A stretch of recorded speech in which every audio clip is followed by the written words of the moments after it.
Hi friends, glorious എജു ടിപ്സിലേക്ക് എല്ലാവർക്കും സ്വാഗതം. 10th level preliminary exam സിലബസിലെ ഫിസിക്സിലെ ആദ്യ ടോപ്പിക്കായ ദ്രവ്യവും പിണ്ഡവുമാണ് നമ്മൾ പഠിച്ചു കഴിഞ്ഞത്. അടുത്ത ടോപ്പിക്കായ പ്രവൃത്തിയും ശക്തിയുമാണ് നമ്മൾ ഇന്ന് പഠിക്കാൻ പോകുന്നത്. ദ്രവ്യവും പിണ്ഡവും എന്ന ക്ലാസ് കാണാത്തവർ ക്ലാസ് കാണണം. ലിങ്ക് ഞാൻ ഡിസ്ക്രിപ്ഷൻ ബോക്സിൽ ഇടുന്നുണ്ട്. വീഡിയോ കണ്ട് ഇഷ്ടമായാൽ ലൈക്ക് ചെയ്യാനും ഷെയർ ചെയ്യാനും സബ്സ്ക്രൈബ് ചെയ്യാനും മറക്കരുത്. അപ്പോൾ നമുക്ക് ക്ലാസ്സിലേക്ക് കടക്കാം. നമ്മുടെ ഇന്നത്തെ ടോപ്പിക്കാണ് പ്രവൃത്തിയും ശക്തിയും. അതിലാദ്യത്തേത് പ്രവൃത്തി. ഒരു വസ്തുവിൽ ബലം പ്രയോഗിക്കുമ്പോൾ ആ വസ്തുവിനെ ബലം പ്രയോഗിച്ച ദിശയിൽ സ്ഥാനാന്തരമുണ്ടാകുന്നുവെങ്കിൽ പ്രവൃത്തി ചെയ്തതായി പറയുന്നു. അപ്പോൾ എന്താണ് പ്രവൃത്തി? നമ്മൾ ഒരു വസ്തുവിൽ ബലം പ്രയോഗിക്കുകയാണ്, അല്ലേ? നമ്മൾ തള്ളുകയാണ്. അപ്പോൾ ഒരു വസ്തുവിൽ നമ്മളിങ്ങനെ ബലം പ്രയോഗിക്കുമ്പോൾ ആ വസ്തുവിനെ ബലം പ്രയോഗിച്ച ദിശയിൽ, എവിടത്തേക്കാണോ നമ്മൾ ബലം പ്രയോഗിച്ചത് ആ ദിശയിൽ സ്ഥാനാന്തരം ഉണ്ടാകുന്നുവെങ്കിൽ, സ്ഥാനാന്തരം ഉണ്ടാകുന്നുവെങ്കിൽ പ്രവൃത്തി ചെയ്തതായി പറയുന്നു. എന്താണ്? ഒരു വസ്തുവിൽ ബലം പ്രയോഗിക്കുമ്പോൾ ആ വസ്തുവിന് ബലം പ്രയോഗിച്ച ദിശയിൽ സ്ഥാനാന്തരം ഉണ്ടാകുന്നുവെങ്കിൽ പ്രവൃത്തി ചെയ്തതായി പറയുന്നു. അടുത്തത് എന്താണ് പോസിറ്റീവ് വർക്ക് അല്ലെങ്കിൽ പോസിറ്റീവ് പ്രവൃത്തി, നെഗറ്റീവ് വർക്ക്, സീറോ വർക്ക് എന്ന് നോക്കാം. ബലം പ്രയോഗിച്ച ദിശയിലേക്കാണ് വസ്തുവിൻ്റെ സ്ഥാനാന്തരമെങ്കിൽ അതിനെ പോസിറ്റീവ് വർക്ക് എന്ന് പറയുന്നു. ബലം പ്രയോഗിച്ച ദിശയിലേക്കാണ് വസ്തുവിൻ്റെ സ്ഥാനാന്തരമെങ്കിൽ പോസിറ്റീവ് വർക്ക്. അതേസമയം ബലം പ്രയോഗിച്ച ദിശയ്ക്ക് വിപരീത ദിശയിലേക്കാണ് സ്ഥാനാന്തരമെങ്കിൽ അത് നെഗറ്റീവ് വർക്കാണ്. ബലം പ്രയോഗിച്ച ദിശയിലേക്കാണ് വസ്തുവിൻ്റെ സ്ഥാനാന്തരമെങ്കിൽ പോസിറ്റീവ് വർക്ക്. ബലം പ്രയോഗിച്ച ദിശയ്ക്ക് വിപരീത ദിശയിലേക്കാണ് സ്ഥാനാന്തരമെങ്കിൽ നെഗറ്റീവ് വർക്ക്. അടുത്തത് ബലം പ്രയോഗിച്ച ദിശയ്ക്ക് ലംബമായാണ് സ്ഥാനാന്തരമെങ്കിൽ അത് സീറോ വർക്ക്. ബലം പ്രയോഗിച്ച ദിശയ്ക്ക് ലംബമായാണ് സ്ഥാനാന്തരമെങ്കിൽ അത് സീറോ വർക്കാണ്. അപ്പോൾ എന്തൊക്കെയാണ് പഠിച്ചത്? പ്രവൃത്തി. എന്താണ് പ്രവൃത്തി?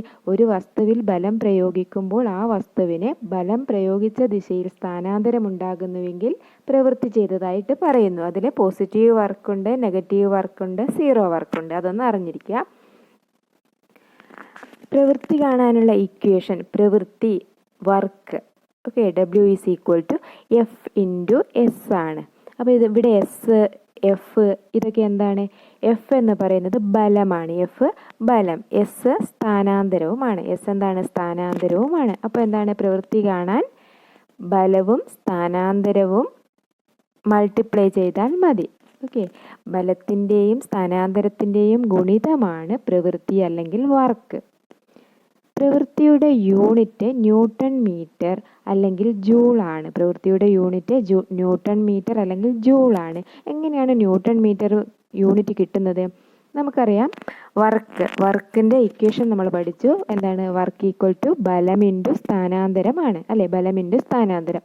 ബലത്തിൻ്റെ യൂണിറ്റ് എന്താണ്? അത് നമുക്കറിയാം, ന്യൂട്ടൺ ആണ്, അല്ലേ? ബലത്തിൻ്റെ യൂണിറ്റാണ് ന്യൂട്ടൺ. അതുപോലെ സ്ഥാനാന്തരത്തിൻ്റെ യൂണിറ്റാണ് മീറ്റർ. ബലത്തിൻ്റെ യൂണിറ്റ് ന്യൂട്ടൺ, സ്ഥാനാന്തരത്തിൻ്റെ യൂണിറ്റ് മീറ്റർ. അപ്പം ഇതിന് രണ്ടിനെയും മൾട്ടിപ്ലൈ ചെയ്യുമ്പോൾ നമുക്ക് എന്ത് കിട്ടുന്നു? ന്യൂട്ടൺ മീറ്റർ കിട്ടുന്നു. അപ്പോൾ പ്രവൃത്തിയുടെ യൂണിറ്റ് എങ്ങനെയാണ് ന്യൂട്ടൺ മീറ്റർ കിട്ടിയതെന്ന് മനസ്സിലായല്ലോ. പ്രവൃത്തി = ബലം × സ്ഥാനാന്തരമാണ്. അപ്പോൾ ബലത്തിൻ്റെ യൂണിറ്റായ ന്യൂട്ടണും സ്ഥാനാന്തരത്തിൻ്റെ മീറ്ററും രണ്ടും കൂടെ എഴുതുമ്പോൾ ന്യൂട്ടൺ മീറ്റർ. അടുത്തത് പ്രവൃത്തിയുടെ CGS യൂണിറ്റ്.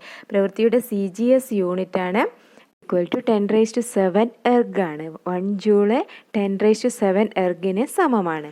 അപ്പോൾ പ്രവൃത്തി കാണാൻ ഇക്വേഷനാണ് F × S. F എന്താണ്? ബലം. S = സ്ഥാനാന്തരം. പ്രവൃത്തിയുടെ unit newton metre or joule. അപ്പോൾ 1 ജൂൾ = 10⁻⁷ എർഗ് ആണ്. അടുത്തത് ജൂള്. എന്താണ് ജൂള്?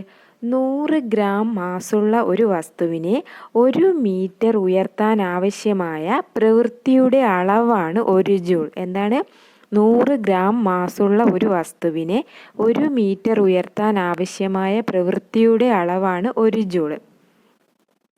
ജൂൾ നിയമം, അതുപോലെ ഊർജ്ജ സംരക്ഷണ നിയമം, ഇതൊക്കെ ജെയിംസ് പ്രെസ്കോട്ട് ജൂളാണ് ആവിഷ്കരിച്ചത്. ഏതൊക്കെ? ജൂൾ നിയമവും ഊർജ്ജ സംരക്ഷണ നിയമവും ജെയിംസ് പ്രെസ്കോട്ട് ജൂളാണ് ആവിഷ്കരിച്ചത്. അപ്പോൾ ജൂൾ എന്താണ്? 100 ഗ്രാം മാസുള്ള ഒരു വസ്തുവിനെ 1 മീറ്റർ ഉയർത്താൻ ആവശ്യമായ പ്രവൃത്തിയുടെ അളവാണ് 1 ജൂള്. ഒരു വസ്തു മുകളിലേക്ക് ഉയർത്തുമ്പോൾ ഗുരുത്വാകർഷണ ബലത്തിനെതിരെ ചെയ്യുന്ന പ്രവൃത്തി കാണാൻ വേണ്ടിയിട്ടുള്ള അടുത്തൊരു ഇക്വേഷൻ ഉണ്ട്. W=mgh എന്നാണത്. നമ്മൾ പ്രവൃത്തിക്ക് വേറൊരു ഇക്വേഷൻ പഠിച്ചിരുന്നു. അതെന്തായിരുന്നു? W=F×S ആയിരുന്നു. അതിൽ F എന്താണ്? ബലവും S സ്ഥാനാന്തരവുമായിരുന്നു. എന്നാൽ ഇവിടെ എന്താണ്? ഒരു വസ്തു മുകളിലേക്ക് ഉയർത്തുമ്പോൾ ഗുരുത്വാകർഷണ ബലത്തിനെതിരെ ചെയ്യുന്ന പ്രവൃത്തി. ആ പ്രവൃത്തി കാൽക്കുലേറ്റ് ചെയ്യാൻ വേണ്ടിയിട്ടുള്ള ഇക്വേഷനാണ് W=mgh. W എന്താണ്? വർക്ക് അല്ലെങ്കിൽ പ്രവൃത്തി അല്ലേ. M mass. M എന്താണ്? വസ്തുവിൻ്റെ മാസ്. G ഗുരുത്വാകർഷണ ബലമാണ്. G എന്താണ്? ഗുരുത്വാകർഷണ ബലം. H ഉയരം. H ഉയരവുമാണ്. ഇവിടെ ഒരു ക്വസ്റ്റ്യൻ കൊടുത്തിട്ടുണ്ട്. ഇതെങ്ങനെയാണ് ചെയ്യുന്നതെന്ന് നോക്കാം. ഒരു വസ്തുവിൽ 20 ന്യൂട്ടൺ ബലം പ്രയോഗിച്ചപ്പോൾ 4 മീറ്റർ സ്ഥാനാന്തരം ഉണ്ടാകുന്നുവെങ്കിൽ ചെയ്ത പ്രവൃത്തിയുടെ അളവ് എത്ര? എന്താണ് ചോദ്യം? ഒരു വസ്തുവിൽ 20 ന്യൂട്ടൺ ബലം പ്രയോഗിച്ചപ്പോൾ 4 മീറ്റർ സ്ഥാനാന്തരം ഉണ്ടാകുന്നുവെങ്കിൽ ചെയ്ത പ്രവൃത്തിയുടെ അളവ് എത്ര? അപ്പോൾ ഇവിടെ എന്തൊക്കെയാണ് തന്നിട്ടുള്ളത്? ബലവും തന്നിട്ടുണ്ട്, സ്ഥാനാന്തരവും തന്നിട്ടുണ്ട്. അപ്പോൾ എന്ത് ചെയ്താൽ മതി? നേരിട്ട് നമുക്ക് ആദ്യം തന്ന ഇക്വേഷനിലങ്ങ് അപ്ലൈ ചെയ്താൽ മതി. എന്താണ്? W= ബലം ഇൻറ്റു സ്ഥാനാന്തരം അല്ലേ. F×S. അപ്പോൾ ഇവിടെ F എത്രയാണ്? ബലം എത്രയാണ്? 20 ന്യൂട്ടൺ. അപ്പോൾ 20 ഇൻറ്റു സ്ഥാനാന്തരം 4 മീറ്റർ. അപ്പോൾ 20 × 4 =80 ജൂളാണ് കിട്ടുന്നത്. 80 ജൂള്. അപ്പോൾ എന്താണ്? ഒരു വസ്തുവിൽ 20 ന്യൂട്ടൺ ബലം പ്രയോഗിച്ചപ്പോൾ 4 മീറ്റർ സ്ഥാനാന്തരം ഉണ്ടാകുന്നുവെങ്കിൽ ചെയ്ത പ്രവൃത്തിയുടെ അളവ് എങ്ങനെ കണ്ടുപിടിക്കാം? വർക്ക് = ഫോഴ്സ് അല്ലെങ്കിൽ ബലം ഇൻറ്റു സ്ഥാനാന്തരം. അപ്പം 20 × 4 =80 ജൂള്. ഇനി അടുത്ത ക്വസ്റ്റ്യൻ നോക്കൂ. 100 ഗ്രാം മാസുള്ള ഒരു പുസ്തകം തറയിൽ നിന്ന് 1 മീറ്റർ ഉയരമുള്ള മേശപ്പുറത്തേക്ക് ഉയർത്തി വയ്ക്കുമ്പോൾ ഗുരുത്വാകർഷണ ബലത്തിനെതിരെ പ്രയോഗിക്കുന്ന ബലം ചെയ്ത പ്രവൃത്തിയുടെ അളവ് കണക്കാക്കുക. ഓക്കെ. എന്താണ്? 100 ഗ്രാം മാസുള്ള ഒരു പുസ്തകം തറയിൽ നിന്ന് 1 മീറ്റർ ഉയരമുള്ള മേശപ്പുറത്തേക്ക് ഉയർത്തി വയ്ക്കുമ്പോൾ ഗുരുത്വാകർഷണ ബലത്തിനെതിരെ പ്രയോഗിക്കുന്ന ബലം ചെയ്ത പ്രവൃത്തിയുടെ അളവ് കണക്കാക്കുക. ഇവിടെ എന്ത് തന്നിട്ടുണ്ട്? ജിയുടെ വാല്യൂ തന്നിട്ടുണ്ട്. ഇവിടെ 10 m/s². കറക്റ്റ് ആയിട്ടുള്ള വാല്യൂ 9.8 m/s² ആണ് അല്ലേ. അപ്പോൾ അത് 10 m/s² ആയിട്ട് എടുക്കുന്നു. അപ്പോൾ ഇവിടെ എന്തൊക്കെ തന്നിട്ടുണ്ട്? ഗ്രാവിറ്റി അല്ലേ, ഗുരുത്വാകർഷണ ബലം തന്നിട്ടുണ്ട്, അതുപോലെ മാസ് തന്നിട്ടുണ്ട്, മാസും തന്നിട്ടുണ്ട്, ഗുരുത്വാകർഷണ ബലം തന്നിട്ടുണ്ട്, അതുപോലെ ഹൈറ്റും തന്നിട്ടുണ്ട്. അപ്പോൾ നമ്മുടെ ഏത് ഇക്വേഷനാണ് യൂസ് ചെയ്യേണ്ടത്? നമ്മൾ രണ്ടാമത് പഠിച്ച ഇക്വേഷനാണ് യൂസ് ചെയ്യേണ്ടത് അല്ലേ. അതെന്തായിരുന്നു? W=mgh എന്ന് പറയുന്ന ഇക്വേഷനാണ് യൂസ് ചെയ്യേണ്ടത്. ഇവിടെ എമ്മിൻ്റെ വാല്യൂ എത്രയാണ്? 100 ഗ്രാം എന്നാണ് തന്നിരിക്കുന്നത് അല്ലേ. 100 ഗ്രാം. അപ്പോൾ അതിനെ അടിസ്ഥാന യൂണിറ്റിലേക്ക് മാറ്റണം അല്ലേ. അപ്പോൾ മാസിൻ്റെ അടിസ്ഥാന യൂണിറ്റ് എന്താണ്? കിലോഗ്രാം ആണ്. അപ്പോൾ 100 ഗ്രാമിനെ കിലോഗ്രാമിലേക്ക് മാറ്റുമ്പോൾ അത് എത്രയാകുന്നു? അതിൻ്റെ വാല്യൂ 0.1 കിലോഗ്രാം ആയിട്ട് മാറുന്നു. 100 ഗ്രാം = 0.1 കിലോഗ്രാം. അടുത്തത് ഗ്രാവിറ്റി നമുക്കറിയാം 10 m/s². പിന്നെയോ ഹൈറ്റ് തന്നിട്ടുണ്ട്. എത്രയാണ്? 1 മീറ്റർ. അതൊക്കെ അടിസ്ഥാന യൂണിറ്റിൽ തന്നെയാണുള്ളത്. അപ്പോൾ അവിടെയൊന്നും മാറ്റേണ്ടതായിട്ടില്ല. അടുത്തത് നമുക്ക് നേരിട്ട് ഇക്വേഷനിലേക്ക് അപ്ലൈ ചെയ്യാം. മാസിന് 0.1, ഗ്രാവിറ്റി 10, ഹൈറ്റ് 1 മീറ്റർ. അപ്പോൾ നമുക്കിതെല്ലാം കൂടി മൾട്ടിപ്ലൈ ചെയ്ത് എത്ര കിട്ടുന്നു? 1 ജൂൾ എന്ന ഉത്തരം കിട്ടുന്നതായിരിക്കും. അപ്പോൾ അടുത്തതായിട്ട് നമ്മൾ പഠിക്കാൻ പോകുന്നത് ശക്തി അല്ലെങ്കിൽ പവറിനെ കുറിച്ചാണ്. യൂണിറ്റ് സമയത്തിൽ ചെയ്ത പ്രവൃത്തിയുടെ അളവ് അഥവാ 1 സെക്കൻഡ് സമയത്തിൽ ചെയ്ത പ്രവൃത്തിയുടെ അളവാണ് പവർ. എന്താണ്? യൂണിറ്റ് സമയം എന്ന് പറഞ്ഞാൽ എന്താണ്? സെക്കൻഡ് അല്ലേ. യൂണിറ്റ് സമയത്തിൻ്റെ യൂണിറ്റ് എന്താണ്? സെക്കൻഡ് ആണെന്ന് നമുക്കറിയാം. അപ്പോൾ എന്താണ്? യൂണിറ്റ് സമയത്തിൽ ചെയ്ത പ്രവൃത്തിയുടെ അളവാണ് കേട്ടോ. പ്രവൃത്തിയുടെ അളവ് അഥവാ ഒരു സെക്കൻഡ് സമയത്തിൽ ചെയ്ത പ്രവൃത്തിയുടെ അളവാണ് പവർ. എന്താണ്? യൂണിറ്റ് സമയത്തിൽ ചെയ്ത പ്രവൃത്തിയുടെ അളവ് അഥവാ ഒരു സെക്കൻഡ് സമയത്തിൽ ചെയ്ത പ്രവൃത്തിയുടെ അളവാണ് പവർ അല്ലെങ്കിൽ ശക്തി.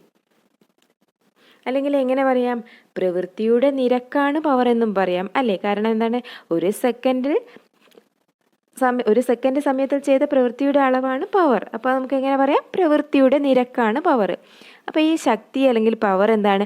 ഒരു അദിശ അളവാണ്. ഒരു അദിശ അളവാണ്. അദിശ അളവ് എന്ന് പറയുമ്പോൾ ദിശ ചേർക്കാതെ പറയുന്ന അളവാണ് അല്ലേ? ഒരു ദിശ ചേർക്കാതെ പറയുന്ന അളവാണ് ശക്തി. പവർ കാണാനുള്ള സൂത്രവാക്യം എന്താ? പ്രവൃത്തി ബൈ സമയമാണ് അല്ലേ? സെക്കൻഡ് സമയത്തേക്കുള്ള പ്രവൃത്തിയുടെ നിരക്ക് അല്ലേ? പ്രവൃത്തിയുടെ നിരക്കാണ് പവർ എന്ന് പറഞ്ഞു അല്ലേ? അപ്പോൾ എന്താണ്? പവർ അല്ലെങ്കിൽ P = പ്രവൃത്തി ബൈ സമയം അല്ലെങ്കിൽ W/S എന്ന് എഴുതാം അല്ലേ? അപ്പോൾ ഇതിനകത്ത് നമുക്ക് പവറിൻ്റെ യൂണിറ്റ് എളുപ്പത്തിൽ കണ്ടുപിടിക്കാമല്ലോ അല്ലേ? പ്രവൃത്തിയുടെ യൂണിറ്റ് എന്തായിരുന്നു? ജൂള് അല്ലേ? അപ്പോൾ ജൂൾ പെർ സമയത്തിൻ്റെ യൂണിറ്റ് സെക്കൻഡ്. അപ്പോൾ എങ്ങനെ വരും? Joule per second. അതാണ് എന്തിൻ്റെ യൂണിറ്റ്? പവറിൻ്റെ യൂണിറ്റ്. പവറിൻ്റെ യൂണിറ്റ് ജൂൾ പെർ സെക്കൻഡ് അല്ലെങ്കിൽ വാട്ട് എന്നും പറയുന്നുണ്ട്. പവറിൻ്റെ യൂണിറ്റാണ് ജൂൾ പെർ സെക്കൻഡ് അല്ലെങ്കിൽ വാട്ട്. പവറിൻ്റെ CGS യൂണിറ്റാണ് എർഗ് പെർ സെക്കൻഡ്. പവറിൻ്റെ CGS യൂണിറ്റാണ് എർഗ് പെർ സെക്കൻഡ്. പ്രവൃത്തിയുടെ CGS യൂണിറ്റ് എന്തായിരുന്നു? എർഗ് ആയിരുന്നു അല്ലേ? പ്രവൃത്തിയുടെ CGS യൂണിറ്റ് എർഗ് ആണെങ്കിൽ പവറിൻ്റെ CGS unit erg per second ആണ്. ഇനി 1 കിലോ വാട്ട് എന്ന് പറയുന്നത് എത്രയാണ്? 1000 വാട്ടിനെയാണ് നമ്മൾ 1 കിലോ വാട്ട് എന്ന് പറയുന്നത്. 1000 വാട്ടിനെയാണ് 1 കിലോ വാട്ട് എന്ന് പറയുന്നത്. ഒരു കുതിരശക്തി എന്ന് പറയുന്നതോ 746 വാട്ടിനെയാണ് ഒരു കുതിരശക്തി അല്ലെങ്കിൽ 1 ഹോഴ്സ് പവർ എന്ന് പറയുന്നത്. 746 വാട്ടിനെയാണ്. ഓക്കെ, അപ്പോൾ ഇത്രയാണ് നമുക്ക് പ്രവൃത്തി, പവർ എന്നീ ടോപ്പിക്കിൽ പഠിക്കാനുള്ളത്. അടുത്ത ടോപ്പിക്കിൽ നമ്മൾ ഊർജത്തിനെ കുറിച്ച് പഠിക്കുന്നതായിരിക്കും. അപ്പോൾ ഇന്ന് നമ്മൾ എന്തൊക്കെയാണ് പഠിച്ചത്? പ്രവൃത്തി അല്ലേ? എന്തായിരുന്നു പ്രവൃത്തി? ഒരു വസ്തുവിൽ ബലം പ്രയോഗിക്കുമ്പോൾ ആ വസ്തുവിന് ബലം പ്രയോഗിച്ച ദിശയിൽ സ്ഥാനാന്തരമുണ്ടാകുന്നുവെങ്കിൽ പ്രവൃത്തി ചെയ്തതായിട്ട് പറയുന്നു അല്ലേ? പ്രവൃത്തി കാണാനുള്ള 2 ഇക്വേഷൻ പഠിച്ചിട്ടുണ്ട്. ഒന്നാമത്തേത് എന്തായിരുന്നു? പ്രവൃത്തി W = F/S. പിന്നെന്താണ് പഠിച്ചിരുന്നത്? ഒരു വസ്തു മുകളിലേക്ക് ഉയർത്തുമ്പോൾ ഗുരുത്വാകർഷണ ബലത്തിനെതിരെ ചെയ്യുന്ന പ്രവൃത്തി W = എന്തായിരുന്നു? mgh ആയി. അടുത്തത് ശക്തി അല്ലെങ്കിൽ പവർ എന്താണ്? യൂണിറ്റ് സമയത്തിൽ ചെയ്ത പ്രവൃത്തിയുടെ അളവ് അഥവാ ഒരു സെക്കൻഡ് സമയത്തിൽ ചെയ്ത പ്രവൃത്തിയുടെ അളവാണ് പവർ. പവറിൻ്റെ യൂണിറ്റാണ് ജൂൾ പെർ സെക്കൻഡ് അല്ലെങ്കിൽ വാട്ട്. പവറിൻ്റെ യൂണിറ്റ് ജൂൾ പെർ സെക്കൻഡ് അല്ലെങ്കിൽ വാട്ടാണ്. പവറിൻ്റെ CGS യൂണിറ്റാണ് എർഗ് പെർ സെക്കൻഡ്.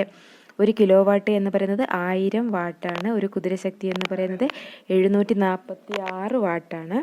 അപ്പോൾ ഇത്രയാണ് പ്രവൃത്തിയും പവറും എന്ന ടോപ്പിക്കിൽ പഠിക്കാനുള്ളത്. ഇനി അടുത്ത ക്ലാസ്സിൽ നമ്മൾ ഊർജ്ജത്തെയും ഊർജ്ജ പരിവർത്തനത്തെയും കുറിച്ച് പഠിക്കുന്നതായിരിക്കും. അപ്പോൾ വീഡിയോ കണ്ട് ഇഷ്ടപ്പെട്ടാൽ ലൈക്ക് ചെയ്യാനും ഷെയർ ചെയ്യാനും സബ്സ്ക്രൈബ് ചെയ്യാനും മറക്കരുത്. അപ്പോൾ അടുത്ത വീഡിയോയുമായി വീണ്ടും കാണാം.